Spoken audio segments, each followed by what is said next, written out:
শ্রীরামচন্দ্র 14 বছর বনবাসে কাটিয়ে অযোধ্যায় নিজের রাজ্যে ফিরে পেয়েছিলেন রাজ্যপাঠ। এবার কি 14 বছর আগে আবেদন করা চাকরির পরীক্ষা দিয়ে কি শিখে ছিড়বে চাকরি প্রার্থীদের? এই প্রশ্নকে সঙ্গে করে রবিবার মাদ্রাসা সার্ভিস কমিশনের গ্রুপ ডি বিভাগের চাকরি পরীক্ষা দিতে পরীক্ষা কেন্দ্রে পৌঁছেছেন পশ্চিমবঙ্গ মাদ্রাসা সার্ভিস কমিশনের গ্রুপ ডি পর্যায়ে 2010 সালে আবেদনকারী চাকরি প্রার্থীরা।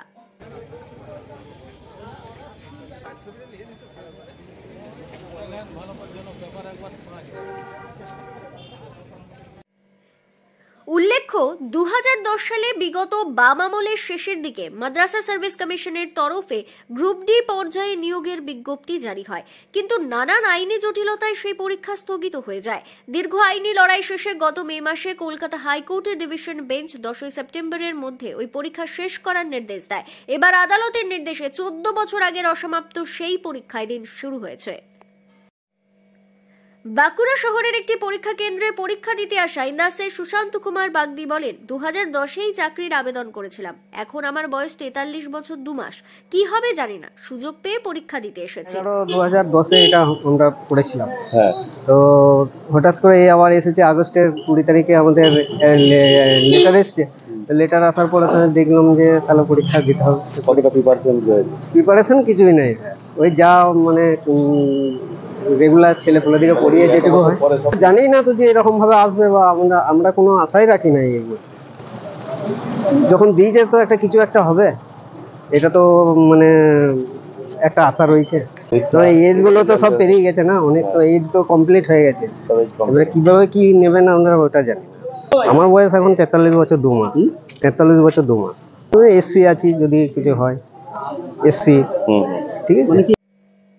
একই কথা বলেন সোনামুখীর অজয় ব্যানার্জি, সবিতা সেনরা। তারা বলেন, কোনো ধরনের কোনো প্রস্তুতি নেই, ডাক পেয়েছি তাই পরীক্ষা দিতে এসেছি।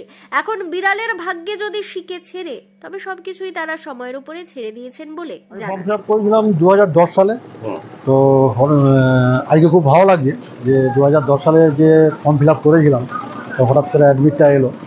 তার মনের মধ্যে তো অবশ্যই একটা আশার আলো জাগবেই, সেই কারণে আজকে পরীক্ষা দিতে আসা।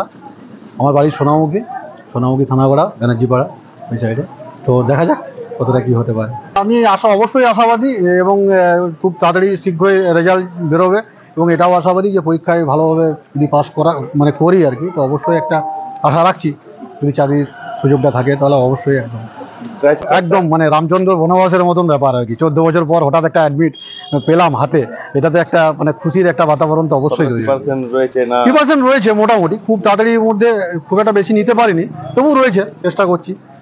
অবশ্যই বয়স একটা ফ্যাক্টর দাঁড়াচ্ছে, কিন্তু যদিও মানে অ্যাডমিট এসছে, পরীক্ষা তো দিতেই হবে, যেহেতু নামে এসছে অ্যাডমিট, পরীক্ষা দিতেই হবে। তবুও একটা বয়সের ফ্যাক্টর দাঁড়াচ্ছে, দেখা যাক বাকিটা আগের উপর। কবে ফর্ম ফিল আপ করছি সেটাই ভুলে যাচ্ছি।